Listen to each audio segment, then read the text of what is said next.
Welcome to Straight Talk with Sandra Reish. Are you trying to master the game of life without success? There are secrets and strategies to living your best life. We'll share some of them with you on today's show. Take advantage of this series to become an expert at relationships. All relationships. It's time to live the life that you deserve to live. Now, here's your host, Sandra Reish. Welcome to Straight Talk with Sandra Reish, a show about living your very best life. Every now and then we get an email or a text from one of you guys asking for topics. And we really like that, by the way, because we want to talk about topics that are important to you. And about 4 or 5 weeks ago, somebody wrote in asking for a show on learned helplessness. What a great idea and what an important topic. What on earth is this and what are the implications? There are huge implications. So today on Straight Talk, learned helplessness, how does it happen? How does it affect depression, anxiety, and the quality of your life? Welcome to the show. If you want to join the conversation, we're at 1-866-472-5792. If you prefer to text, it's 1-514-796-4357. Or you have the option also to email info@helpforanxietydepression.com. We love to hear from you, so feel free to write us, text, or call. So I want to start before my special guest arrives. I want to start and talk about where this term learned helplessness comes from, because it's a rather interesting story, actually. So in 1967, researchers were doing an experiment on dogs, actually. And what happened is that they noticed, in a nutshell, that if dogs felt, and I'll explain how they tested this, if they felt that there was nothing they could do to protect themselves from a negative outcome. So in this case, it was a shock. If a dog felt that there was nothing he or she could do, like push a button or jump over a fence or whatever, and they kept getting shocked, the dog would give up trying even when later on there was a solution shown to the dog. I want to go through this. I really want to explain this because it was a revolutionary experiment, and it really helped us in psychology to understand what is going on for people. So what they did is they created 3 groups. And in one group, the dogs were put in harnesses for a period of time, and then they were released. And in the second group, the dogs were put in harnesses, but they got electrical shocks that they could avoid by pushing a panel with their noses. The third group got the same shocks as group 2, except those dogs were not able to control the shock. So the dogs learned that no matter what they do, they're going to get a shock. Now, where it got interesting is not that level of the experiment, is after that experiment, they were put into another box, all these dogs. So dogs from the first group, that's the group that just went in harnesses for a period of time. And groups from the second group, those are the dogs that got the shock, but knew that if they pushed the lever with their nose, they could avoid the shock. As soon as they went into the next box where they could learn very quickly that if they jumped over a barrier, they could avoid a shock. Because that's how the box was set up, that there were shocks, but if you could jump over a barrier, you'd avoid the shock. Where it blew the psychologist's mind is the dogs that had been in the third group that had no control over when they were going to get shocks in the first experiment. In the new experiment, even if they were shown what to do, they were not capable of learning to jump over the barrier to eliminate the shock. They made no attempts to try anything to avoid the shock. The dogs just lied there and just accepted their destiny. Like, oh, I guess this is life. I'm going to get shocked. Nothing I can do.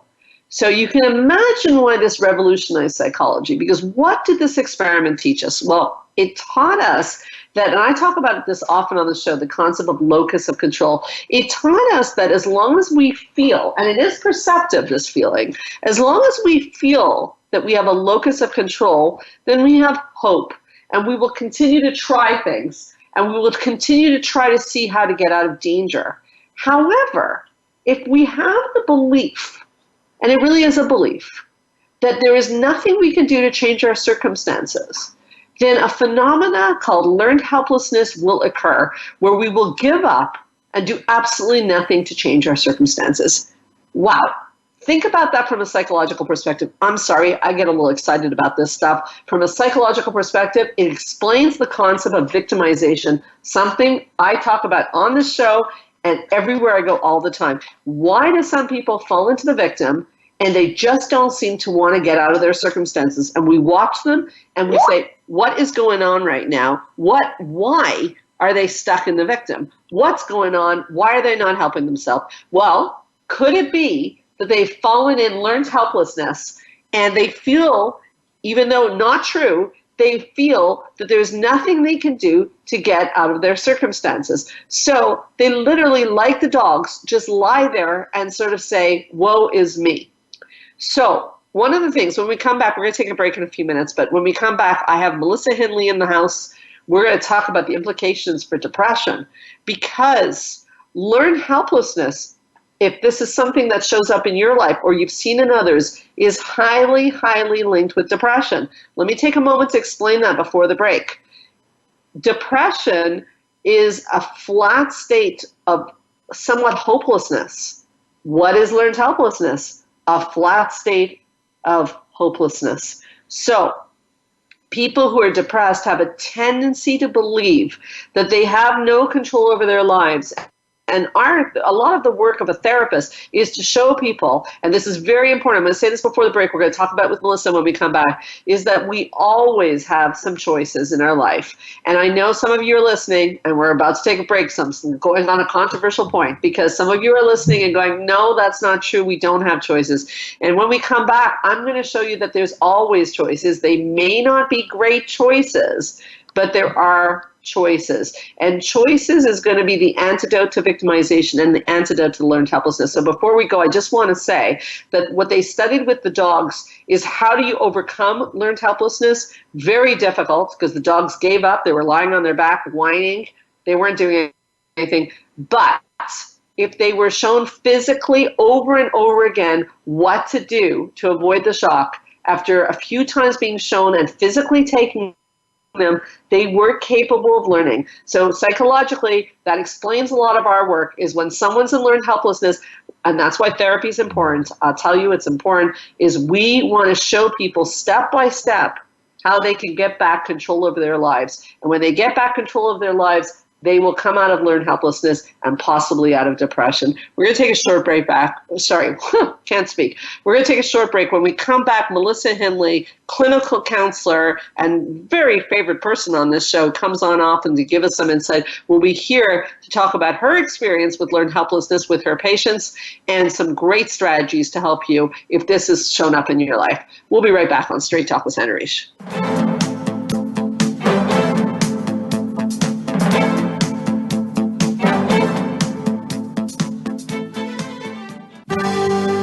Your life, your health, your network. You're listening to Voice America Health and Wellness.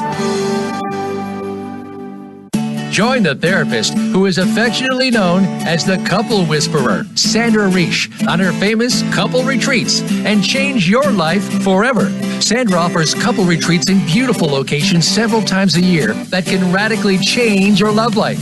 Couples describe her retreats as life-changing. Regain that loving feeling, bring your intimacy to a new level, and rediscover excitement and joy. Find out more at helpforanxietydepression.com or call 514-796-4357. We all want love and safety. Now you can have it. Call 514-796-4357 or helpforanxietydepression.com. Change your life forever with the latest cutting-edge products for home study treatment for anxiety, featuring the clinical director of the Montreal Center for Anxiety and Depression and host of Straight Talk, Sandra Reish. Sandra is joined by top therapist Georgia Dow in this revolutionary anxiety videos therapy series. Thousands of people have benefited from this scientifically proven treatment approach. Isn't it time you chose yourself? Visit anxiety-videos.com right now. That's anxiety-videos.com and change your life forever. A fresh look at today's health. Voice America Health and Wellness.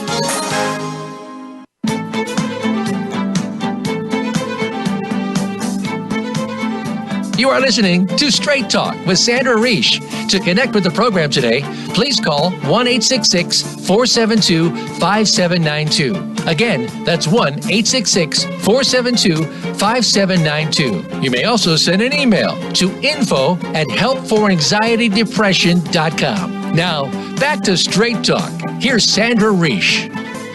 So we are back on Straight Talk with Sandra Reish. An important topic, learned helplessness.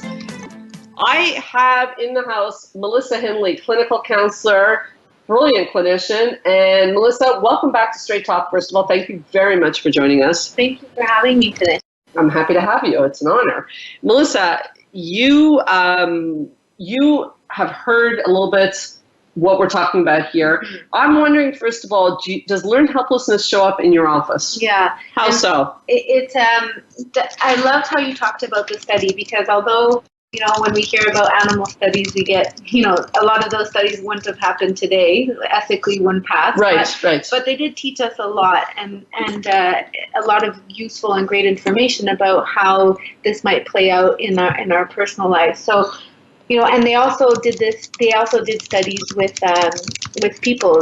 Did you talk about how they would take people in, and they did experiments where there was a noise and they were writing an exam? No, please tell about that. Yeah, so after the dog study, so they took people and they gave them an exam, and what happened was that they put on this sound, and with the sound, half of the people writing the exams were told that if the sound was bothering them, that they could turn off the sound. Right. And then half of the other people writing the exam were told that they had no control, like basically they had to kind of deal with the sound. Mm-hmm. And so what they found was that the people that had, whether or not they actually turned off the sound, just the fact that they had a perception that they could have control and they could determine if they wanted the sound or not, they actually performed a lot better on the test than the people that felt like they didn't have control. And I see this a lot in my clients. When you feel like they don't perceive to have any control, then it just feels like there's no use. When they're constantly being faced with fears of failure and constantly being placed up against difficult situations and up against tasks that they're seeming like they're perceiving that they're failing, they tend to just give up, or either the symptoms start to escalate and get worse. Right, makes sense. Mm-hmm. So as I said, I'm curious, in your office, have you seen this play out? Yeah. So how so? So symptoms start to get worse. That the depression symptoms, when you said that you feel like there's no control, right? Just like with the test, if you have no control over the volume, with depression, we often see that people don't feel like they have much control because they've tried and nothing gets better. And then we start to have thoughts that nothing, like these overgeneralizing thoughts that nothing's going to get better and I'm always going to feel depressed. These are types of thoughts that start to suggest that maybe we're falling into learned helplessness. So it definitely plays out in a lot of anxiety and a lot of depression symptoms when we start to tell ourselves that things are not going to get better. And that's a sign of learned helplessness. Okay, so so people get into learned helplessness and they start to go into a victim state. Yeah. Okay, so I talked about that the research shows that the animals started to get better when they were physically manipulated to show how they could get out of the helplessness. Mm-hmm. What do we do with humans? Mm-hmm. What do you do when somebody shows up in your office? I'm sure this happens to you. It's happened to me. And they're like, yes, but, and there's no solution that works for them. I also promised after you answered on the break, we'll all show that there's always a choice, but I'll let you start with this. How do you take someone, you can't physically manipulate them, so what are you going to do?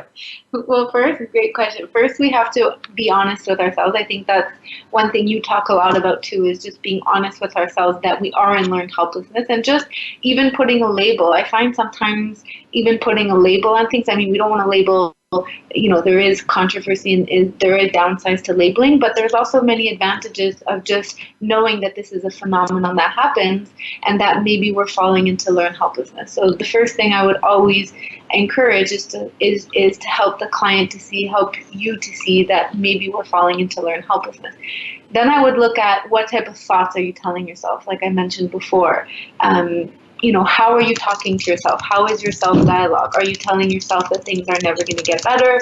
Are you telling yourself that things are always going to be difficult, that there's always going to be pain in my life, right? Because if we keep telling ourselves these negative thoughts, what impact does that have on us? Right. It's, if we tell yourself in negative thoughts, we stay in the story over and over and over again. Yeah. So we cannot do that because we're feeding the poison. Yeah, and of course that feels bad, right? Right. If I feel like it's never going to get better, of course that's going to be discouraging and, and feels bad. So is that step one, to change the story? Yeah, to change the story, to change the thoughts. Because when we're in learned helplessness, our thoughts tend to, especially with depression and anxiety, our thoughts lie to us. Right?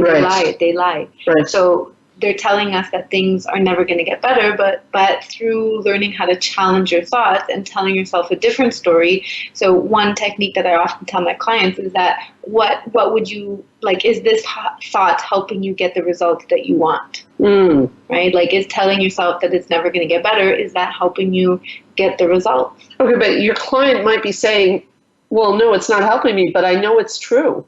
Okay. I can't get out of this depression. I've been in a funk.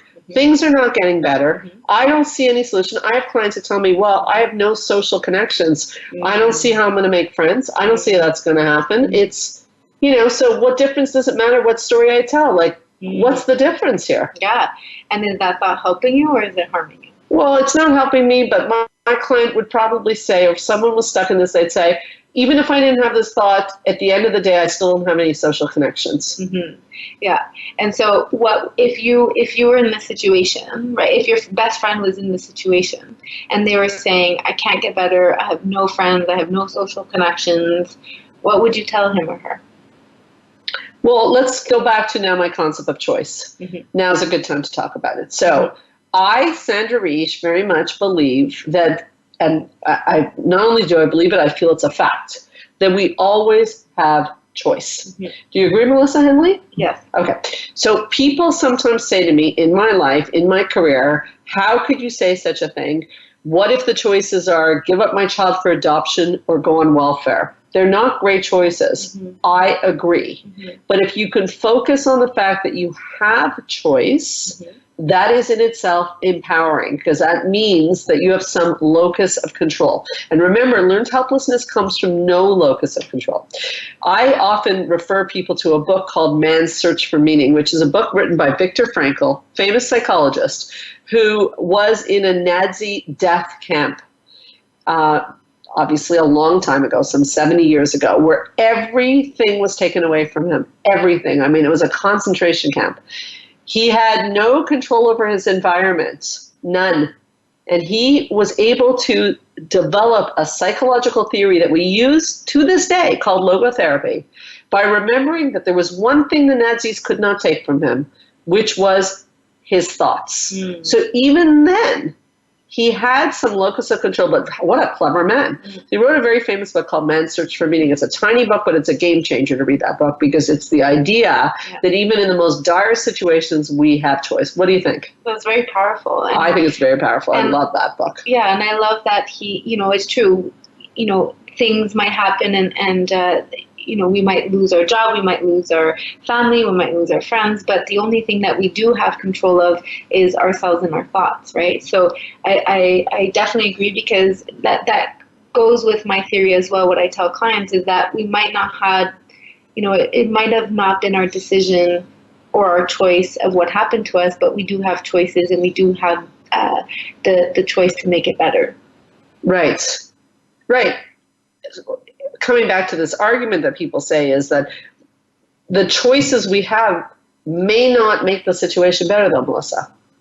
It's the fact that you have a choice. It's the perception, right? Just like in the experiment with the test, it's just the fact that we believe that we have a choice, or if we can empower ourselves to feel like we have a choice, whether or not what the choice is, it's that perception that makes the difference. Yeah. So believing we have the choice. I have the feeling, talking to you, that you feel very passionate about this topic. I do, because Tell me.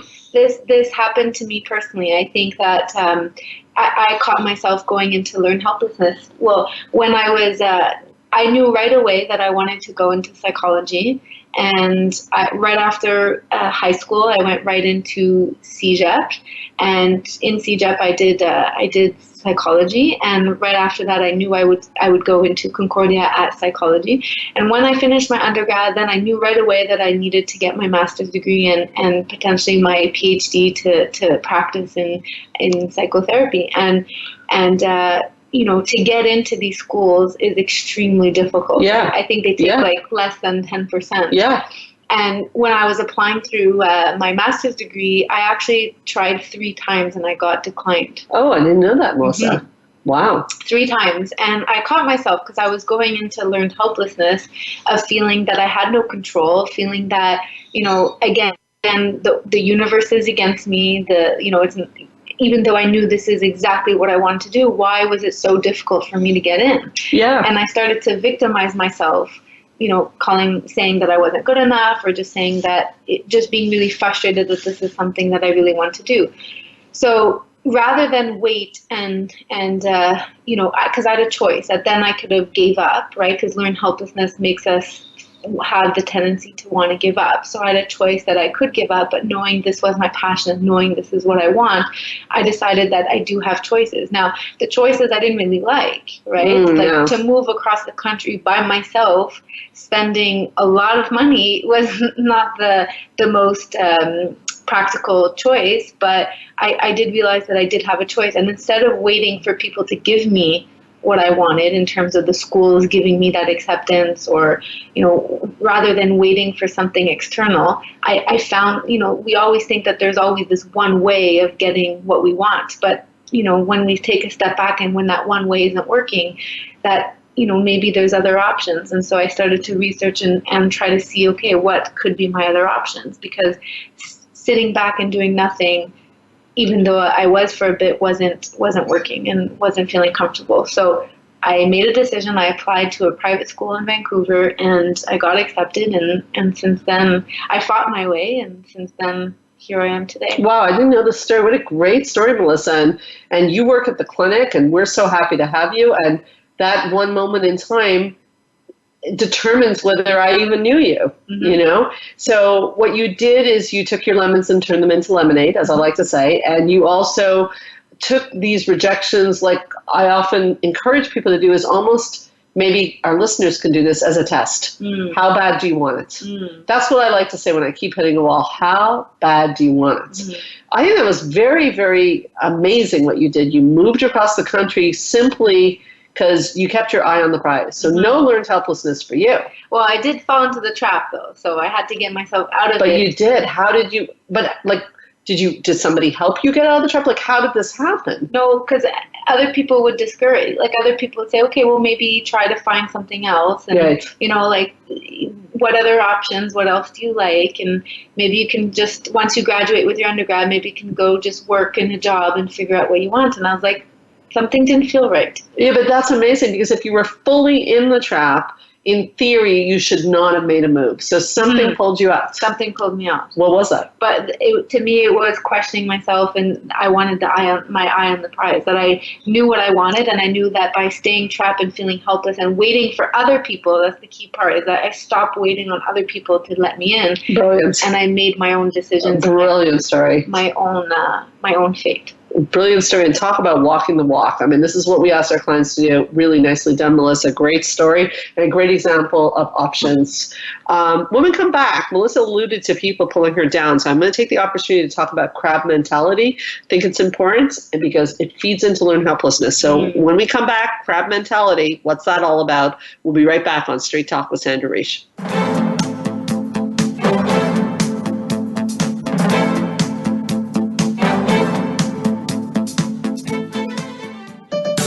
Your life, your health, your network. You're listening to Voice America Health and Wellness.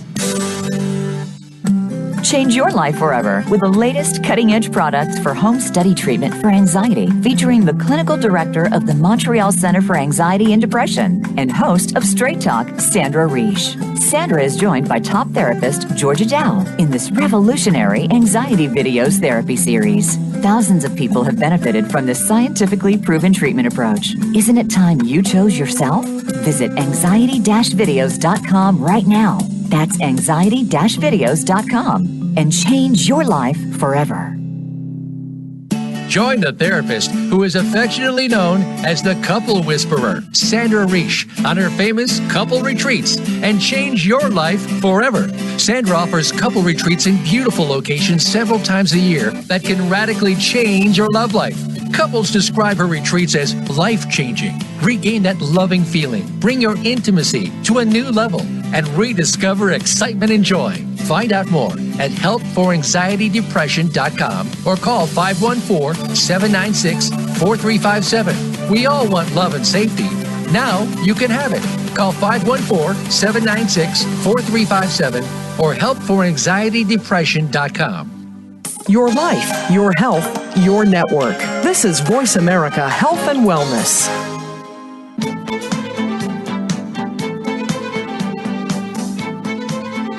You are listening to Straight Talk with Sandra Reish. To connect with the program today, please call 1-866-472-5792. Again, that's 1-866-472-5792. You may also send an email to info@helpforanxietydepression.com. Now, back to Straight Talk. Here's Sandra Reish. We are back on Straight Talk. So the thing about doing a show is there are sometimes technology issues. And today we've had a few, but hopefully you haven't had to deal with too many of them. But it has come to my attention that when Melissa was telling the story in segment 1 about learned helplessness and the experiment that was done on humans, that we had some serious background noise. And I think it's important enough for me to ask her to repeat it. So we're going to briefly talk about that. And then I'm going to talk about crab mentality, which I really want listeners to know about. Melissa, what was the experiment that was done on humans that proved the concept of learned helplessness? Yeah, so they took people and they divided them into 2 groups. So one group was able to do a test, but they had this really annoying background noise that was there. And so both groups had the noise, but the difference was that one group they were told that if the noise was getting too bothersome, that they did have the control to turn it down, versus the other group had no control. They had to withstand the noise. So what they found was that whether or not they actually turned down the volume of the noise was irrelevant. It was the fact that they had the control to change the volume of the noise, that they actually performed a lot better in their exam than compared to the people that had no control. And we see this a lot, as we were talking about before, we see this a lot, this learned helplessness, that when we get hit against many, many roadblocks in our past, that we just eventually learn to give up. And we see this a lot in depression and aging, in domestic violence and poverty and parenting, even in academic achievement, when I explain to you guys my story. And also I see this a lot in addiction, where people just learn to give up and feel like there's no way out. So to highlight just, such an important piece here, these experiments were done by brilliant researchers that helped us enormously. So the key concept here that we're talking about is locus of control, is the idea that we have some control over our lives. Now, many of you listening right now, many of you are going, yeah, I totally agree. And many of you are saying, no, we don't have control over our lives. And there's a fundamental difference between people who believe they have control over their lives and people who don't. Does that mean there isn't a factor of luck? And, Melissa's school, this other school had to still let her in. There are external elements, but at the end of the day, one of my big missions is to teach people that we still navigate the ship. So she had to go, I don't know, where'd you go, Vancouver? You had to go to Vancouver. And I have stories similar to this, but before I get to that, I want to talk about crab mentality, because it's a very important topic for me, because in my story, when I hit walls and I decided to come up with solutions, everyone I spoke to, and even family members, said, you're crazy. It can't be done. Yeah. So I went back to school late in life, and they said, don't do that. You'll be the laughing stock, et cetera, et cetera. Okay. So what is crab mentality? This is a psychological phenomena that is studied, where crabs, when they're trying to get out of a jar, one crab trying to get out of the jar, the other crabs will pull the crab back in the jar. Why on earth do crabs do that? And why on earth do humans do that? Are we inherently evil people? I know you might be tempted to say yes, but no, we're not. So let's put that up for discussion right now. Melissa, in your opinion, why is it that as humans, we do something like crabs, that when someone has a novel idea, like go to Vancouver or go back to school in their 30s, the majority of people are going to tell you all the reasons why this will not work. Yeah. Why?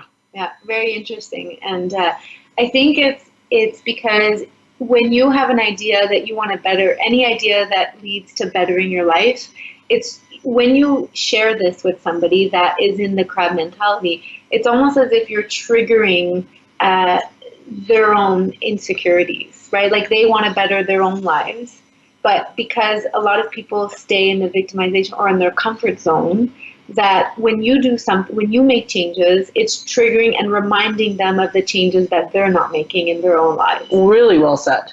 Really well said, Melissa. That's exactly right. It's like sometimes when you hear people break up in marriage or they're about to leave a marriage, and I'm not saying that that's the best route, or nor am I saying it's not the best route. I'm not really making a commentary on that, but people will get very ruffled about that. Like, why can't you just settle like the rest of us? Yeah. Like, we're miserable, come join us. Yeah. Stop trying to reach for those stars. You know, I end the show always on reach for the stars.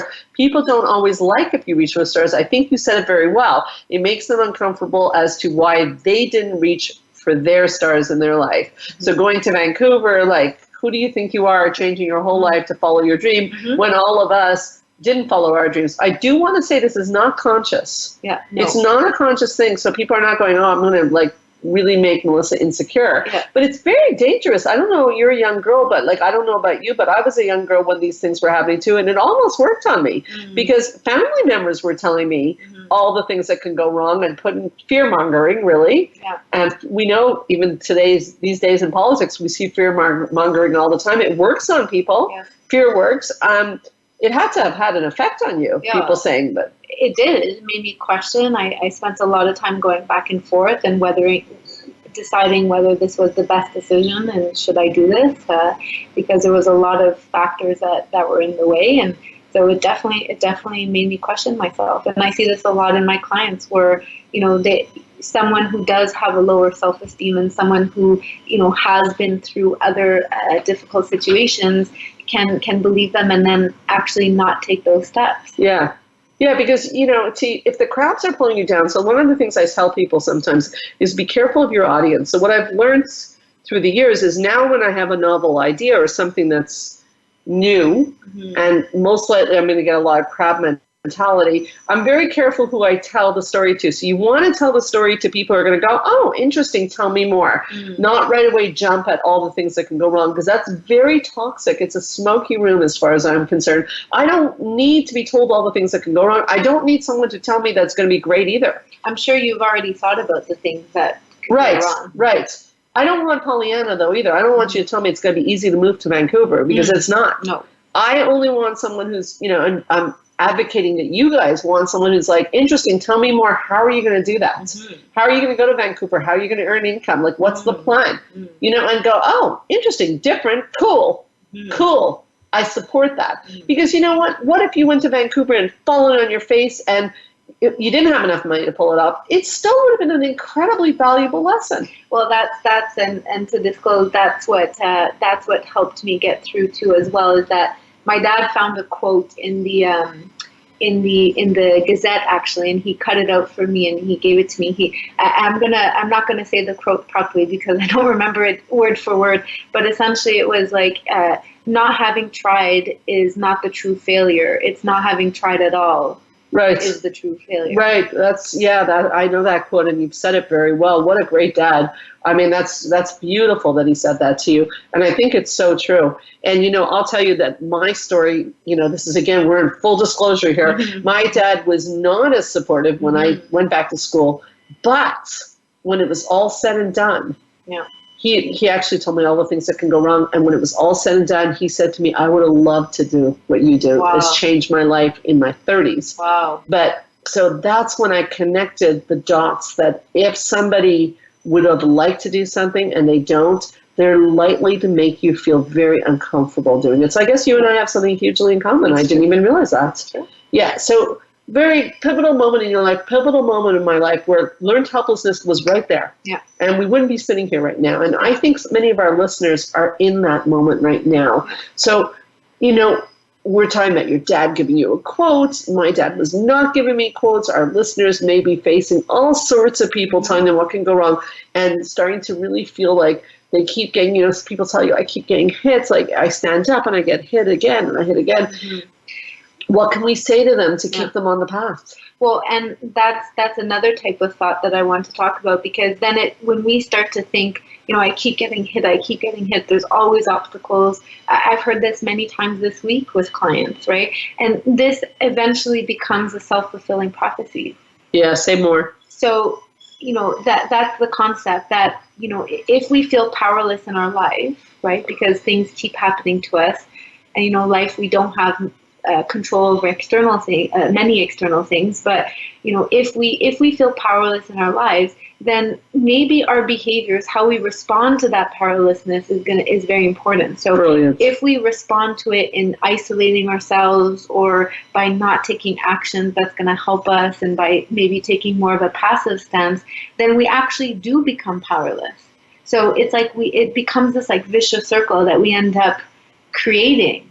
And so maybe we have to look at, what role do I have in perpetuating this powerlessness feeling, or what role do I have that could keep these feelings continuing? I think that's a really, really great strategy, Melissa, and an important one to highlight. I'm going to repeat it for our listeners, is that what role do you have in perpetuating this problem? Meaning, is it becoming self-fulfilling?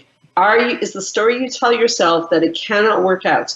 Because unfortunately, our brain does exactly what we tell it to do. I often say when I speak, if you tell your brain you're in Hawaii, your brain will believe you. And if you tell your brain that you can't get this right, your brain will believe you. So a very important piece of the puzzle. And, this is faith in a way, because if you tell a client, we'll change the story, they're like, yeah, that's not going to work. It is a little bit of a concept of faith there. We're like, try it. What's the worst that could happen? But we can't prove it. We can't prove it at that point. No. It's the faith concept. Until you try. But would you like to give yourself that chance to try? Yeah. Right? Like, we can't, even as therapists, we can't guarantee. No. We've seen the results, but we can't guarantee it for you. But that's what I tell my clients when they say, well, can you guarantee that I get better? It's like, well, would you like to give yourself that chance to try? Yeah. And it empowers them to feel more courage than rather than me giving them the courage. I love it. And I think the person who suggested this show, I have no idea why they suggested it, but perhaps they know someone in learned helplessness. And I think that that's strategy one, to be careful of the story. And strategy number two might be, to acknowledge that we do have choices. You have to admit that to yourself, because you can't get out of victim mentality or learned helpless mentality if you believe you have no choice, because then you have no locus of control, and then you're the dog on the floor whining. The dog felt that they had no choice, and it is in our mammalian nature to feel that if we have no choice, there's no point even trying. So we've got to get that element of choice in there, but you got to be truthful. Is it really true that you have no choice? There's always choice. I gave a concentration camp example. I gave the welfare or adoption example. There's some tough choices you got to make in life, but there are choices. So if you're listening and someone is struggling, you want to have, and that's another piece of the puzzle, a little bit of a tough love discussion, because that's the other problem, is if you're in love or care about someone who's in learned helplessness, it's very easy to slip into enabling them. And maybe that's when we come back, we'll have to talk about that, because you'll feel sorry for them. They keep getting victimized. And actually, that's the worst possible thing you can do. You're smiling, Melissa. Yeah. Why are you smiling? Because I wanted to talk about this, but it's true. We're good together. We're so good. We're on the same page. But it is true. And this is a trap that sometimes we fall into, because, someone who is, and it's true, many people have been through very difficult situations and through a lot of pain, a lot of terrible things that happen to them. And so it's very tempting to want to save them and rescue them and make them feel hope when they don't have hope. But this is a slippery slope. Very slippery slope. The rescue is a slippery slope, and feeling sorry for them is a slippery slope. On that note, we're going to take a break. We'll come back and talk about how to be sure you are not enabling and you're not caretaking. We'll be right back on Straight Talk with Sandra Riche.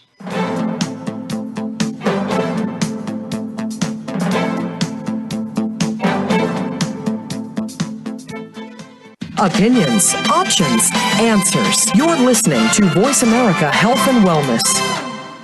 Join the therapist who is affectionately known as the Couple Whisperer, Sandra Reish, on her famous couple retreats and change your life forever. Sandra offers couple retreats in beautiful locations several times a year that can radically change your love life. Couples describe her retreats as life-changing. Regain that loving feeling, bring your intimacy to a new level, and rediscover excitement and joy. Find out more at helpforanxietydepression.com or call 514-796-4357. We all want love and safety. Now you can have it. Call 514-796-4357 or helpforanxietydepression.com. Change your life forever with the latest cutting-edge products for home study treatment for anxiety, featuring the clinical director of the Montreal Center for Anxiety and Depression and host of Straight Talk, Sandra Reish. Sandra is joined by top therapist Georgia Dow in this revolutionary anxiety videos therapy series. Thousands of people have benefited from this scientifically proven treatment approach. Isn't it time you chose yourself? Visit anxiety-videos.com right now. That's anxiety-videos.com and change your life forever. Your life, your health, your network. Voice America Health and Wellness.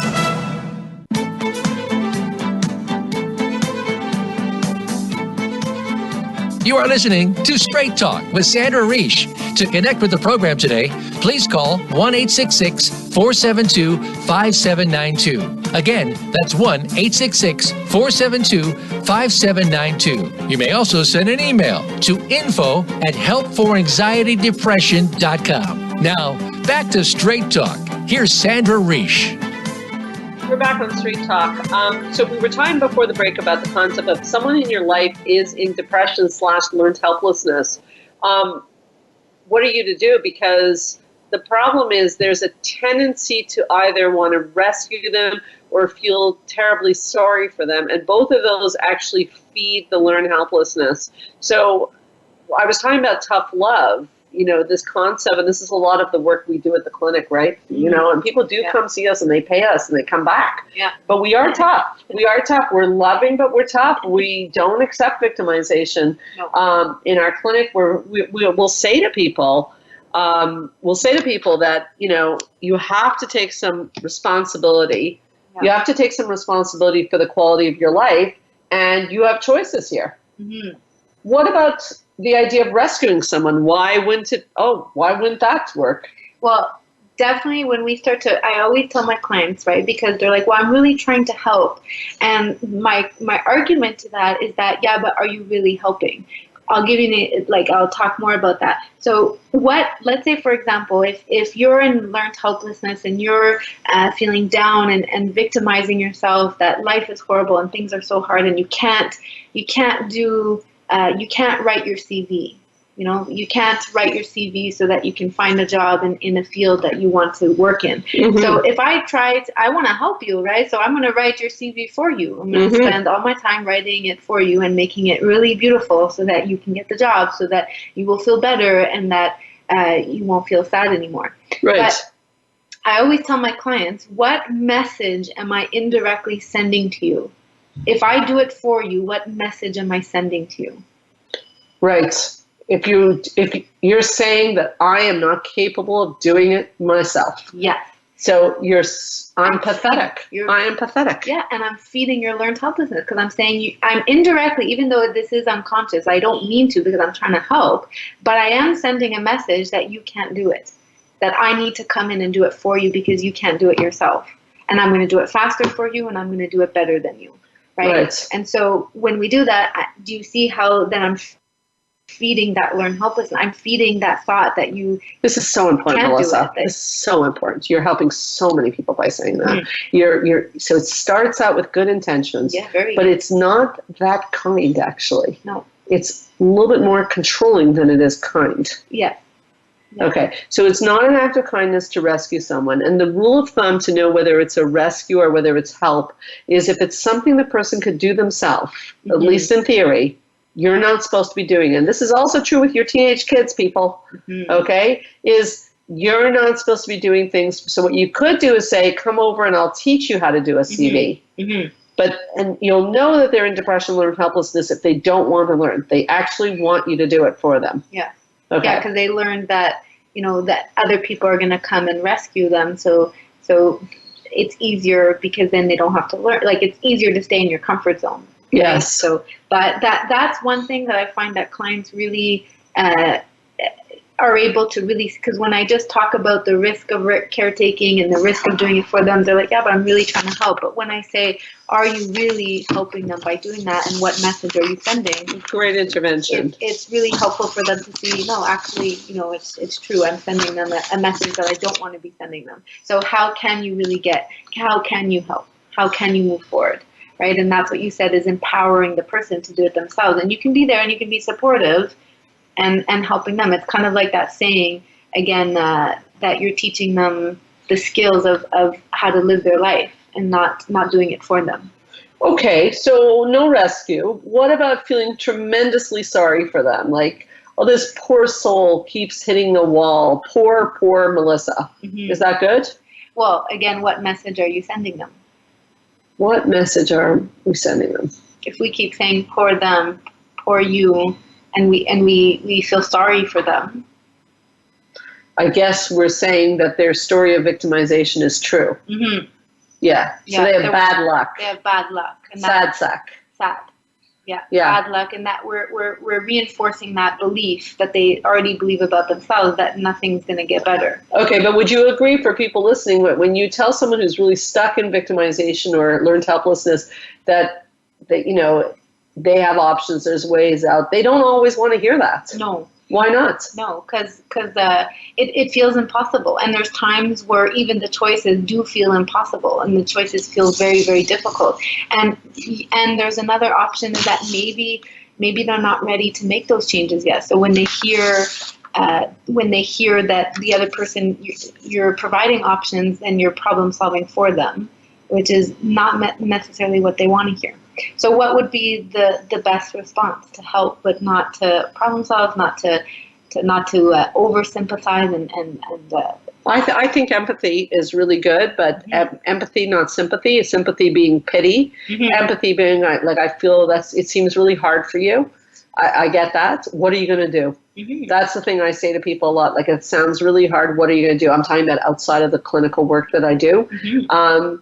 And then also, it's like the old expression, don't bring somebody fish, teach someone how to fish. I'm always ready professionally and personally to teach people if they want to learn how to get out of the areas of their life that they're stuck in.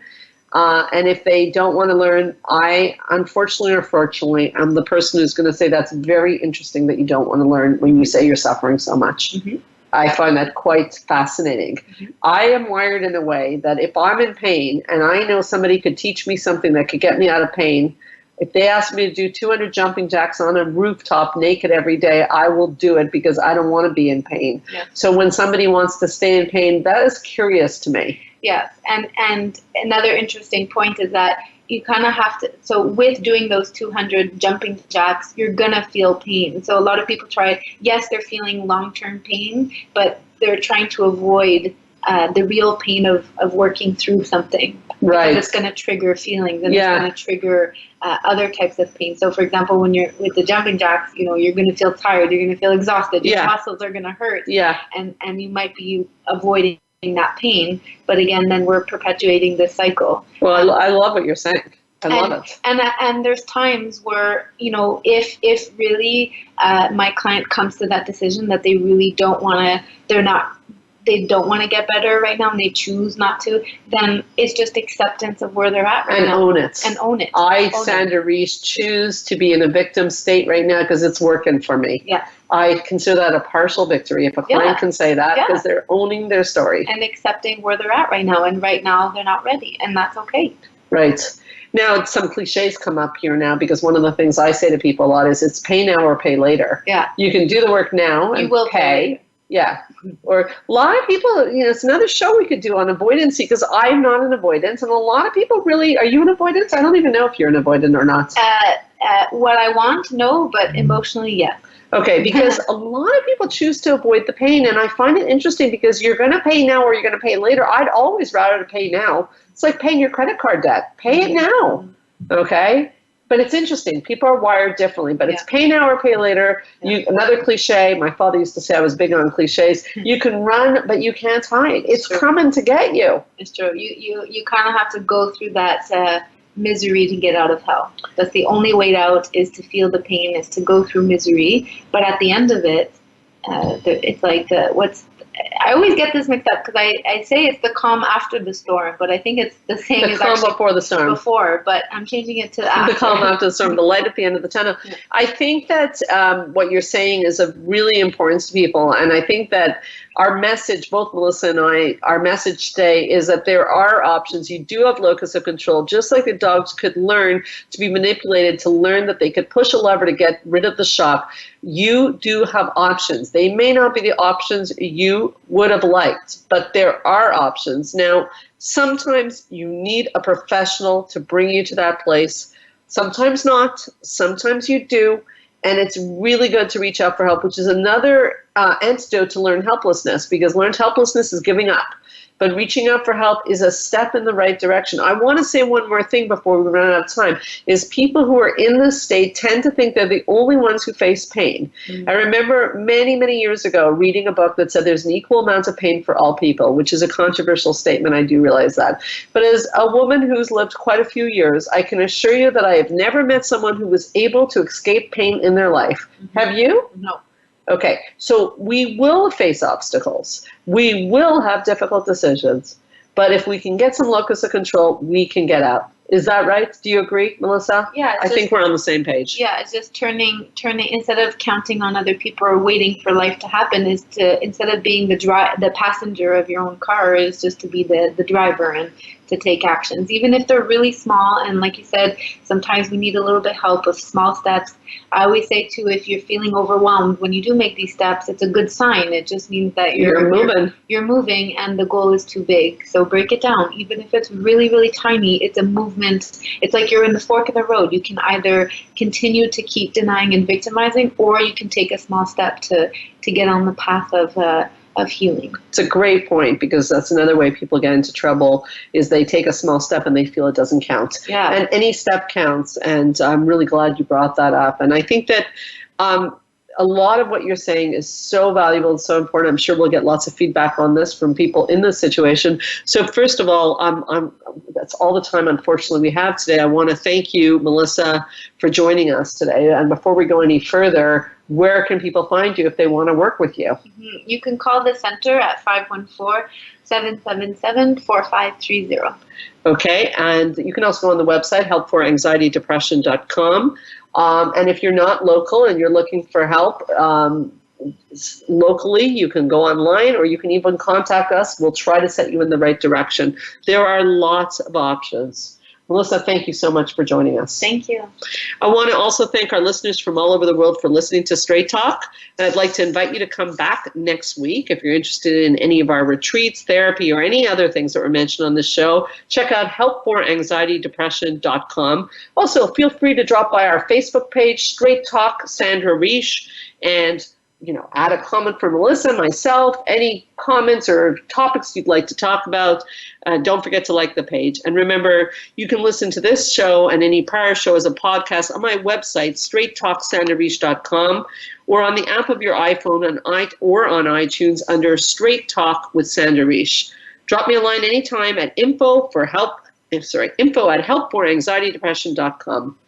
My name is Sandra Reish, and I promise I'll help you learn to live your best life again next Thursday, same time, same channel. In the meanwhile, and this is relevant today, keep your eyes on the stars.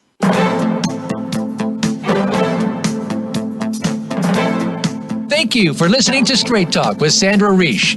We hope you've enjoyed today's show, and we'll tune in again next Thursday at 3 p.m. Pacific Time, 6 p.m. Eastern Time on the Voice America Health and Wellness Channel. Now, go live your best life.